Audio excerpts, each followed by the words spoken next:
Another idea was, sabi ko sa inyo baka mamaya hindi nga kahit nga dito hindi na umabot, eh. Kahit nga dito hindi na umabot. So yesterday, hindi nga tayo umaabot do'n. Okay, rejected na tayo sa 104. Look at the confluence ng red cloud and the SR flip area. Ayun, oh, tusok na tusok. Kung ako tatanungin ninyo, gusto kong i-retest 'to. Gusto kong hatawin 'yan at i-retest yang red cloud na 'yan and SR flip area para magkaalaman tayo.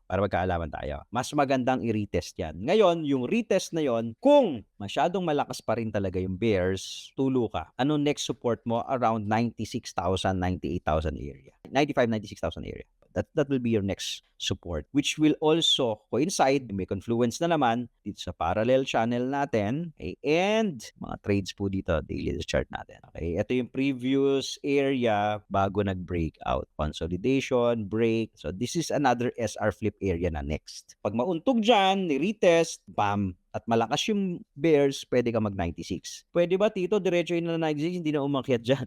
Anything is possible. Pwedeng dito pa lang, itulak na. Ibig sabihin, wala talaga interested na mag-rally. Actually, for me, that will depend sa dami ng long and short position. Kung marami nang naka-short dito sa area na to and maliliquidate sila pag hinataw, hahatawin yan. Liliquidate silang mga naka-short. Kung maraming naka-long dyan sa area na yan, naka-long din dito sa area na to nung nagra-rally, tutulak na yan para ma-liquidate yung mga naka-long.